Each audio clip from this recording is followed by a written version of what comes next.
लोकसभा का चुनाव हुआ, उसके बाद महाराष्ट्र का चुनाव होता है।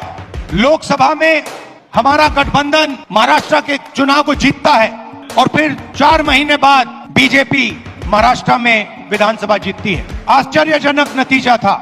हमने पता लगाया तो पता लगा कि 1 करोड़ नए वोटरों ने वोट किया विधानसभा में, और जहां भी ये नए वोटर आए वहां पर बीजेपी चुनाव जीती। हमारे गठबंधन के वोट कम नहीं हुए, जितने हमें लोकसभा में मिले उतने ही हमें विधानसभा में मिले, और सारे के सारे जो वोटर बढ़ाए गए वो बीजेपी के खाते में गए। उस दिन हमने डिसाइड किया कि कुछ ना कुछ दाल में काला है।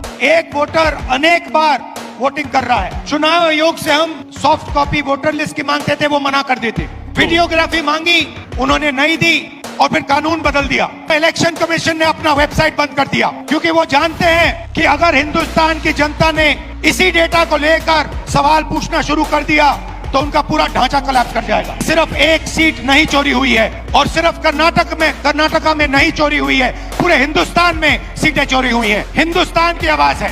याद रखिए, नरेंद्र मोदी 25 सीट की मार्जिन से प्रधानमंत्री हैं। अगर हमें इलेक्ट्रॉनिक डेटा मिल जाए, हम साबित कर देंगे कि हिंदुस्तान का प्रधानमंत्री चोरी करके प्रधानमंत्री बना है। पूरे देश को यह सवाल पूछना चाहिए कि इलेक्शन कमीशन इलेक्ट्रॉनिक डेटा और वीडियोग्राफी क्यों नहीं दे रहा है।